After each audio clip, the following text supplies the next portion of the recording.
Sant'Eustachio e la sua storia di conversione. Eustachio, inizialmente conosciuto come Placido, era un comandante degli eserciti dell'imperatore Traiano.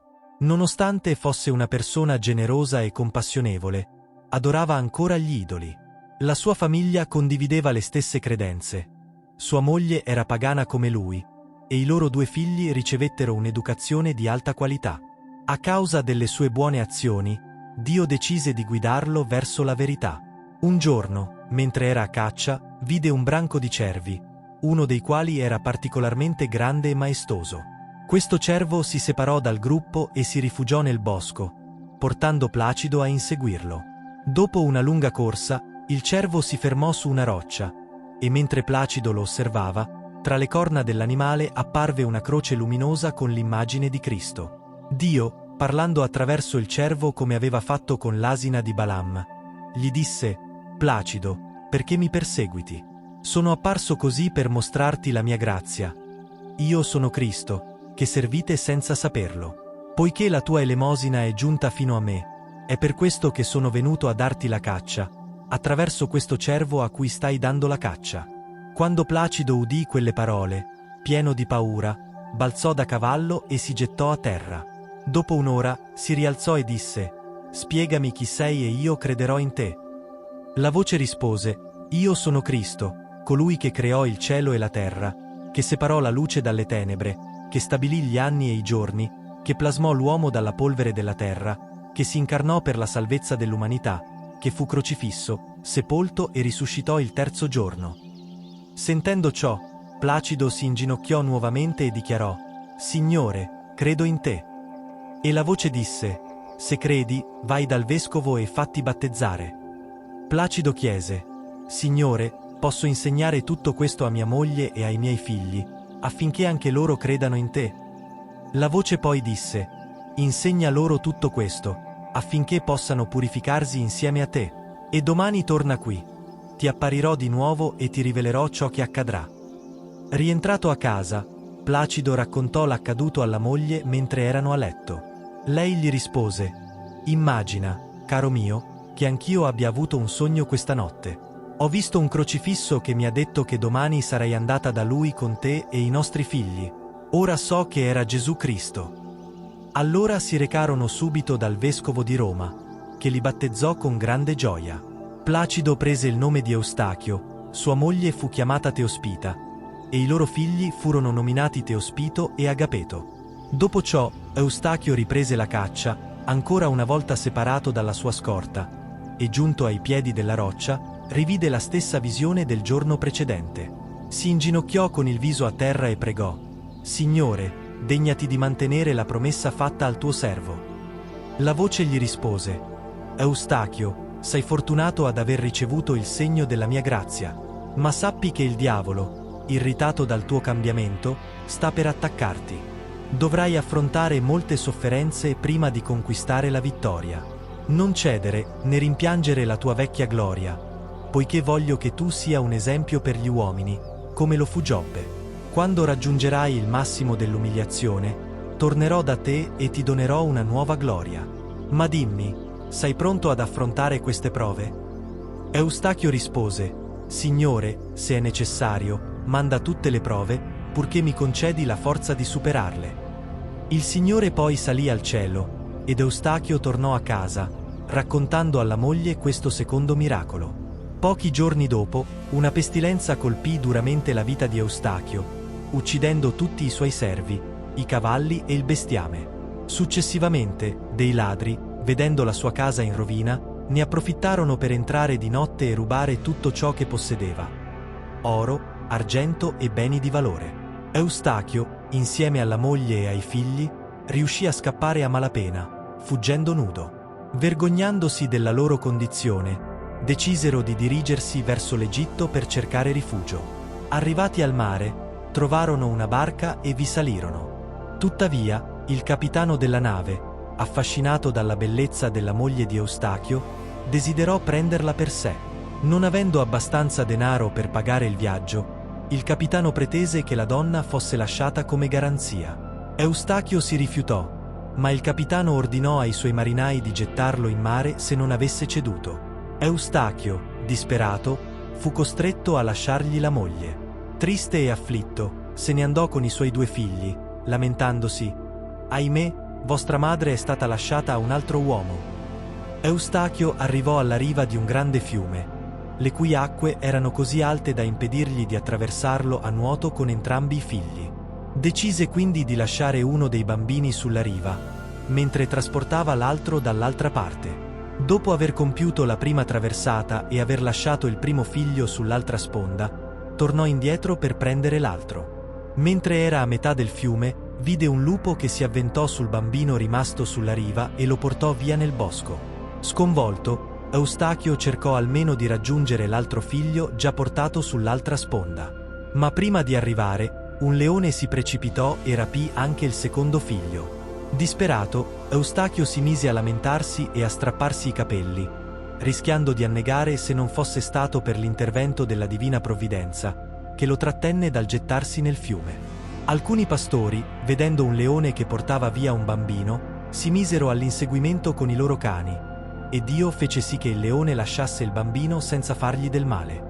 Allo stesso modo, degli agricoltori inseguirono il lupo e riuscirono a liberare l'altro bambino dalla sua bocca. Tuttavia, Eustachio non era a conoscenza di questi eventi e, disperato, si lamentava: «Che sfortuna la mia! Un tempo ero ricco, ora sono stato spogliato di tutto. Signore, mi hai detto che sarei stato messo alla prova come Giobbe, ma il mio dolore è ancora maggiore. Lui aveva almeno un luogo dove riposare, amici che lo consolavano e una moglie. A me è stato tolto tutto». Eustachio si trasferì in un villaggio, dove per 15 anni lavorò come contadino per sopravvivere. I suoi figli, cresciuti in villaggi separati, crebbero senza sapere di essere fratelli. Anche la moglie di Eustachio era ancora viva, poiché Dio non aveva permesso che l'uomo, al quale Eustachio l'aveva lasciata, la toccasse. Quell'uomo morì prima di poterle fare del male. L'imperatore e il popolo romano stavano affrontando gravi difficoltà a causa degli attacchi dei nemici. Ricordandosi di Placido, che in passato aveva guidato le sue truppe alla vittoria, l'imperatore si rammaricò della sua improvvisa scomparsa. Decise quindi di inviare soldati in varie parti del mondo per cercarlo, promettendo ricchezze e onori a chiunque avesse trovato il suo nascondiglio. 2 di questi soldati, che un tempo avevano servito sotto Placido, arrivarono nel villaggio dove lui viveva. Placido, che lavorava nei campi, li riconobbe immediatamente, e la vista di loro risvegliò il suo dolore. Esclamò: «Signore, come ho potuto incontrare di nuovo questi miei vecchi compagni? Non potrò forse un giorno rivedere anche la mia amata moglie? Perché so che i miei figli sono stati divorati dalle belve». Eustachio si avvicinò ai soldati, i quali, non riconoscendolo, gli chiesero se conoscesse uno straniero di nome Placido, che aveva una moglie e 2 figli.